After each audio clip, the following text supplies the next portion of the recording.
विकास के ढांचे को और रोजगार की दृष्टि से बहुत महत्वपूर्ण साबित हो सकता है। आने वाले वर्षों में देश की अर्थव्यवस्था को बदल सकता है।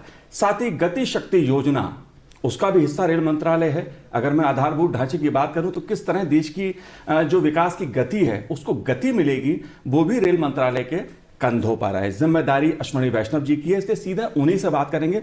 अश्विनी जी, आपका संसद टीवी पर बहुत बहुत स्वागत है। नमस्कार। और शुरुआत में एक ऐसे फैसले से ही करूंगा कैबिनेट से आपसे जानने समझने की कोशिश, जो देश की अर्थव्यवस्था को बदलने वाला है, वो है सेमीकंडक्टर का। ये फैसला कितना महत्वपूर्ण है देश की अर्थव्यवस्था के लिहाज से, विकास के लिहाज से, आत्मनिर्भर भारत के लिहाज से?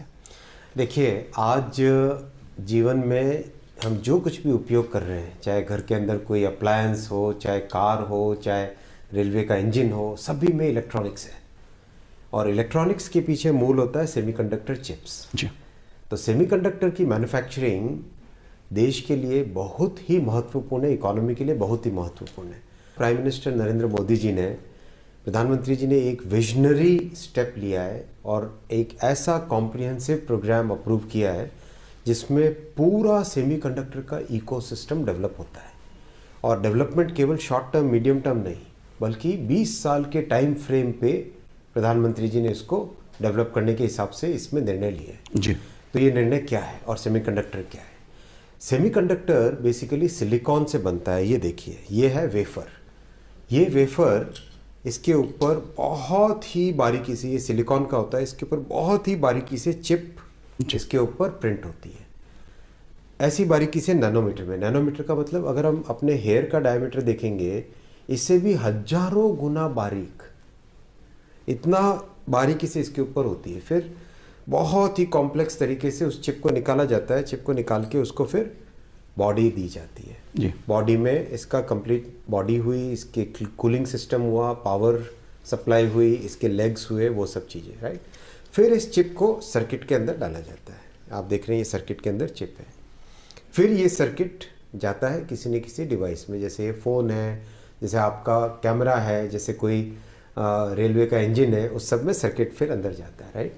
तो ये है पूरी वैल्यू चेन। और उस वैल्यू चेन को कैसे भारत में डेवलप किया जाए। जी। दुनिया के बड़े बड़े देश भी इस चीज़ के लिए आज उत्साहित हैं कि किसी तरीके से सेमीकंडक्टर मैन्युफैक्चरिंग का इकोसिस्टम हमारे देश में बने। तो प्रधानमंत्री जी ने जो विजनरी स्टेप लिया है, उसमें विशेष ध्यान दिया है कि पूरा का पूरा इकोसिस्टम, यानी silicon fab, display fab, compound semiconductors, design का इकोसिस्टम, टैलेंट कैसे डेवलप करना है, मतलब पूरी चेन, पैकेजिंग, पूरी चेन को लेके आज अप्रूवल दिया है। जी। इसको थोड़ा विस्तार से और समझाएंगे, कैसे इंजीनियर्स कहाँ से आएंगे इसके लिए, इंडस्ट्री की दृष्टि से कैसे ग्रो अप करेगी इंडस्ट्री, ये कुछ ऐसा विजन कुछ हमसे शेयर करें। बहुत अच्छा प्रश्न है आपका। देखिए, भारत की बहुत बड़ी स्ट्रेंथ है हमारे इंजीनियर्स और साइंटिस्ट का जी ब्रेन पावर।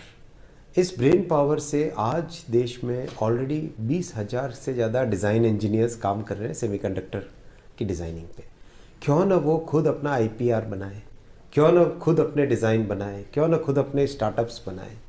तो इंजीनियर्स और ब्रेन पावर और डिज़ाइन के लिए जो हमको रिसोर्सेज चाहिए, वो जितने हैं, प्लस प्रधानमंत्री जी ने एक ऐसी इनोवेटिव चीज़ की है आज, C2S, चिप टू स्टार्टअप। कैसे किया उन्होंने कहा कि हमें अगर 20 साल तक इस इंडस्ट्री को ग्रो कराना है और हिंदुस्तान को एक मजबूत सुपर प्लेयर बनाना है इसमें, सेमीकंडक्टर इंडस्ट्री में, तो हमको सबसे बड़ा ध्यान देना पड़ेगा टैलेंट पे। जी। तो हम इस प्रोग्राम में 85,000 MTech, BTech, PhD लेवल के हाईली टैलेंटेड इंजीनियर्स तैयार करेंगे 60 इंस्टीट्यूशंस के साथ मिलके, 60 इंस्टीट्यूशंस के साथ मिलके। तो इस तरह से सोच है, एकदम विस्तृत सोच है, जिसमें बड़े प्लेयर के लिए भी जगह है और छोटे प्लेयर्स के लिए भी जगह है। देखिए, कार के अंदर जो चिप लगती है, कंपाउंड सेमीकंडक्टर से आराम से बन सकती है। उसके लिए कोई बहुत बड़ा प्लांट लगाने की ज़रूरत नहीं है, छोटे प्लांट से भी आराम से बन सकता है। तो बड़े प्लांट के लिए भी इस स्कीम में व्यवस्था है और छोटे प्लांट्स के लिए भी।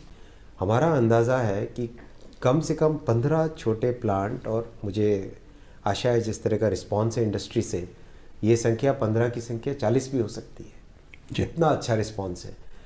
30-40 अगर छोटे प्लेयर, मीडियम साइज़ के प्लेयर्स खड़े हो जाते हैं देश में, तो सोचिए कि हमारी जो सेमीकंडक्टर के लिए निर्भरता है दूसरों पे, उसकी जगह हम आत्मनिर्भर भारत बनते हैं। जी बिल्कुल, आत्मनिर्भर भारत की बात आपने कही है कि टेक्नोलॉजी की बात हम करते हैं या इस तरह के उपकरण की कभी हम बात सोचते थे तो या तो चीन की तरफ देखते थे या किसी और दूसरे देश की ओर देखते थे।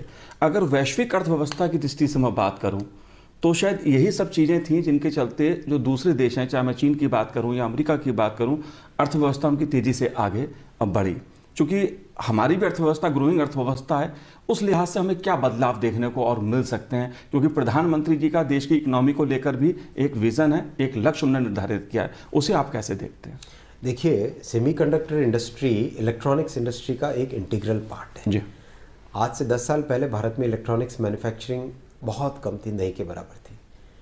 जब प्रधानमंत्री जी ने संकल्प लिया कि भारत को इलेक्ट्रॉनिक्स मैन्युफैक्चरिंग का हब बनाएंगे, तो हमारे विपक्ष के साथी कहते थे कैसे बनाएंगे, क्या है।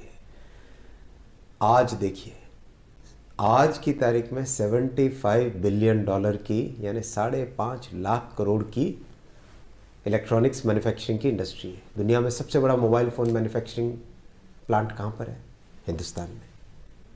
तो इस लेवल पे हम ऑलरेडी पहुंच गए हैं, और जिस तेज़ी से आगे जा रहे हैं, $250 बिलियन यानी 18 लाख करोड़ की इलेक्ट्रॉनिक्स मैन्युफैक्चरिंग हम 2025 तक पहुंच जाएंगे। तो उस गति से चल रहे हैं, उस तेज़ी से चल रहे हैं, और उसमें जब आपका सेमीकंडक्टर की इंडस्ट्री उसके साथ जब जुड़ जाती है, तो आप सोचिए वो 300-400 तक भी, जो 250 बिलियन हम सोचते हैं, 300 भी हो सकता है, 350 और 400 भी पहुंच सकता है जी। तो ये विजन है, एक दूरगामी विजन है। एक देश को कंसिस्टेंटली कई वर्षों तक ग्रोथ मिले, कंसिस्टेंटली हाई क्वालिटी जॉब्स मिले, हमारे नौजवानों को एक नया रास्ता मिले, ये सोच के साथ मोदी जी ने ये सब प्रोग्राम किए। जी बिल्कुल, जब इतने बड़े प्रोजेक्ट की घोषणा होती है तो उससे रोजगार की भी अपेक्षा होती है कि लोगों को रोजगार मिलेगा। जाहिर तौर पे जिस तरह से आपने बताया प्रधानमंत्री जी का जो विज़न है वो सेमी कंडक्टर को लेकर, उससे नई इंडस्ट्री की तो शुरुआत होगी, साथ ही रोजगार के अवसर भी बढ़ेंगे। लेकिन एक बड़ा सवाल आता है, योजनाएँ शुरू होती हैं, घोषणाएँ भी होती हैं, और पिछले दिनों प्रधानमंत्री गति शक्ति परियोजना का शुभारंभ भी हुआ। उसके पीछे उद्देश्य क्या था, इस संबंध में आपका क्या कहना? आपके इस प्रश्न के दो भाग है। पहला भाग रोजगार कितना होगा इसमें। पहला भाग ये, इस सेमीकंडक्टर के आज के पैकेज में डायरेक्ट रोजगार 35,000 लोगों का है, अच्छी क्वालिटी के जॉब्स। इनडायरेक्ट 1 लाख लोगों का अच्छी क्वालिटी के जॉब्स का है, प्लस 85,000 नए इंजीनियर्स तैयार होने का है। मैसिव रोजगार इसमें। दूसरा आपका प्रश्न गति शक्ति। गति शक्ति के पीछे प्रधानमंत्री जी का विजन है, हम किस तरह से एक इंटीग्रेटेड वे में इंफ्रास्ट्रक्चर को डेवलप करें। यानी आज अगर कोई सड़क बना के जाता है, कल अगर केबल बनाना उसके साथ, तो क्यों ना आज ही हम वो प्लानिंग कर लें, एक रोड के साथ साथ ही एक ट्रेंच बना लें जिसमें कि केबल लग सकते हैं। आज अगर हम रेलवे की लाइन डाल रहे हैं और हमें पता है कि कल यहाँ पे एक रोड जानी है, तो क्यों ना हम आज ही उसके लिए तैयारी कर लें। रोड ओवरब्रिज या अंडरपास बनाना है, आज ही उसकी तैयारी कर लें। हमें पता है कि इस शहर में मेट्रो बननी है और रेलवे का ये स्टेशन है, तो हम स्टेशन मेट्रो का और रेलवे का, इन दोनों को आज ही क्यों ना इंटीग्रेट कर दें। जी। तो ये जो विजन है, इस विजन का अति महत्वपूर्ण इम्पैक्ट पड़ेगा देश में। क्या होता था पहले, नई सड़क बनी और पता चला थोड़े दिन बाद में उसको खोदा जा रहा है। आपने नई रेलवे लाइन बनाई और 50 पिटीशन आ जाती है कि भाई यहाँ पे अंडरपास बनाओ। तो ये जो सोच है, इसमें बहुत मेहनत करनी पड़ेगी हम सबको, बहुत साइंटिफिक वे से सोचना पड़ेगा। पीएम साहब, प्रधानमंत्री जी हमेशा कहते हैं कि माइंड की देश में कमी नहीं है, हमें माइंडसेट बदलना पड़ेगा। तो इसमें माइंडसेट बदलने की बात है जी। किसी भी चीज़ को ऐसे सतही तरीके से न देखें, गहराई में जाएं, बारीकी से चेक करें, सारे आयाम देखो, फिर जाके आगे बढ़ो। जी, अगर बात मैं रेल मंत्रालय की करूं, क्योंकि नोडल एजेंसी है इसकी, तो रेल मंत्रालय की दृष्टि से अगर मैं विकास के हम बात करते हैं तो एक चीज़ देखने में आती है अश्विनी जी कि अभी भी 50 या 60-70 के दशक की ट्रेनें देखने को मिल जाती हैं, कुछ ढांचा भी देखने को मिल जाता है, हालांकि बहुत बदलाव देखने को मिल रहे हैं। क्या अच्छी ट्रेनें, नई ट्रेनें, बुलेट ट्रेन की बात भी होती है, क्या ऐसा बदलाव हमें देखने को मिलेगा? कब तक मिलेगा? ज़रूर मिलेगा और बहुत जल्दी मिलेगा। प्रधानमंत्री जी ने लाल किले से घोषणा की, हम अमृतकाल में प्रवेश कर रहे हैं और 2023 की 15 अगस्त तक देश के कोने कोने को अत्याधुनिक भारत में डिज़ाइन, भारत में निर्मित ट्रेन से जोड़ना है। इतना बड़ा संकल्प हमारे सामने रखा है। रेलवे के इंजीनियर्स दिन रात काम कर रहे हैं। डिज़ाइन का वर्क जो कि एकदम अत्याधुनिक ट्रेन हो, उसका डिज़ाइन का काम कंप्लीट हो गया है। मैन्युफैक्चरिंग का काम चल रहा है। पहला प्रोटोटाइप अप्रैल मई के महीने में पहला उसका जो मॉडल बनेगा वो आके रेडी होगा।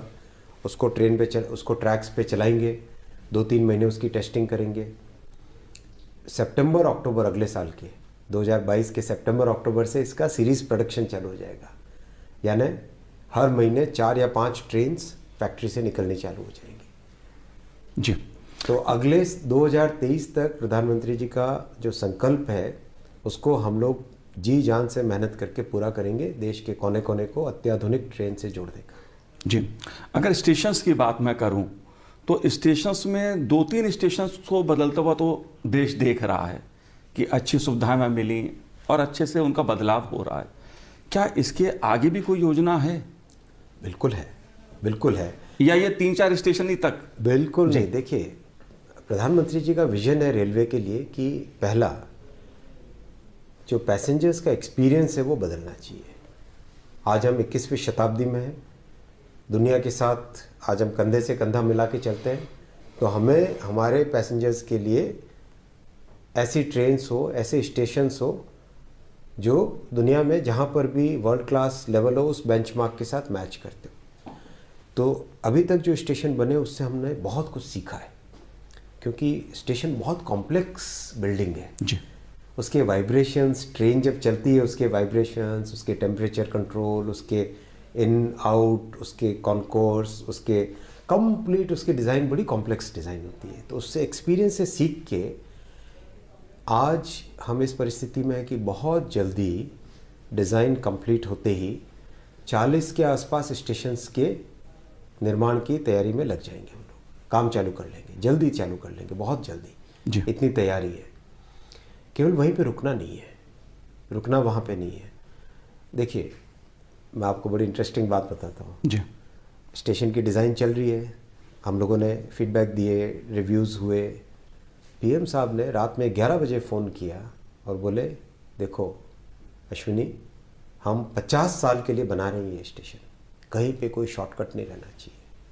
हर चीज़ ये सोच के बनाओ कि आज से 40-50 साल के बाद में भी स्टेशन की उपयोगिता उतनी ही रहे।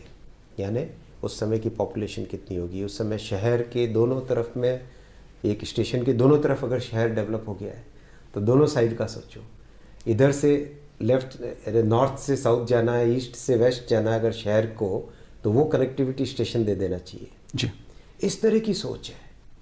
तो इस सोच में हम बहुत तेज़ी से आगे बढ़े। एक मेरा आपसे सवाल और है, प्रधानमंत्री जी भविष्य के 50 सालों की सोच रहे हैं, उसको देख के एक लक्ष्य तय कर रहे हैं, एक विज़न तय कर रहे हैं और योजना बना रहे हैं। लेकिन अगर 60-70 साल की मैं बात करूं तो देश का नॉर्थ ईस्ट का जो भाग है वहाँ ट्रेन कितनी पहुँची? अगर मैं कश्मीर की बात मैं करूं तो वहाँ ट्रेन कब तक पहुँचेगी, कैसे पहुँचेगी और वहाँ के लोगों को कब तक सुविधाएं मिलेंगी? नॉर्थ ईस्ट के बारे में बहुत वर्षों तक लोगों ने सिर्फ बातें की जी। वह अच्छे अच्छे प्रोमिसेस दिए, जाके आ जाते थे। मोदी जी ने कमिटमेंट के साथ कहा कि नॉर्थ ईस्ट के हर कैपिटल को हम रेल से जोड़ेंगे। कमिटमेंट के साथ इंजीनियर्स लगाए गए, कमिटमेंट के साथ फंड्स एलोकेट हुए। कितने 1000-1200 करोड़ के आसपास फंड्स एलोकेट होते थे नॉर्थ ईस्ट, पूरे नॉर्थ ईस्ट के लिए। इस साल कितने हैं? 7000 करोड़, 7288 करोड़ इस साल का एलोकेशन है जी। इतनी तेजी से काम हो रहा है हर एक कैपिटल तक। संसद में हमारे एक मिज़ोरम के सांसद कह रहे थे कि धन्यवाद दे रहे थे प्रधानमंत्री जी को कि इतना तेज़ी से काम हुआ, एक लाइन आपकी वहाँ तक पहुँचने वाली, क्या मिज़ोरम में एक और लाइन बना सकते हो? ये सोच आ रही है, राइट? तो ये सोच के पीछे मेहनत लगती है, विजन लगता है, कमिटमेंट लगता है, एक नियत की बात है। तो उस नियत के साथ काम कर रहे हैं। कश्मीर की बात आपने कही, कश्मीर में एक बहुत बड़ा चैलेंज है। हिमालय पहाड़ की जो ज्योग्राफी है या जियोलॉजी है, ये जियोलॉजी बहुत यंग जियोलॉजी है, यानी पहाड़ अभी तक पूरी तरह से सेटल होके नहीं बैठा है। तो जैसे इस नीचे सुरंग खोदते हैं तो सुरंग बनाते बनाते ऊपर से दबने की उसकी संभावना रहती है। तो इसमें एक बहुत केयरफुली, बहुत सावधानी के साथ इस तरह से बनाना पड़ता है कि जैसे जैसे कंस्ट्रक्शन चल रहा है वैसे वैसे उसकी डिज़ाइन चलते रहना पड़ता है। अब जैसे दिल्ली में मेट्रो बनानी है, ये एकदम स्टेबल जगह है, यहाँ पे एक बार आपने टनल बोरिंग मशीन एक तरफ से डाली तो कई किलोमीटर के बाद में वो आराम से बाहर निकल जाएगी। तो आपको वो इतनी डिफ़िकल्टी नहीं आती डिज़ाइन में जी। तो वो चैलेंज है, लेकिन फिर भी हम लोग कटिबद्ध है, मेहनत कर रहे हैं लगातार। बहुत जल्दी एक 1.5 वर्ष के अंदर अंदर काम कंप्लीट होके रेल लेके जाएंगे ना, आपको लेके जाएंगे हम।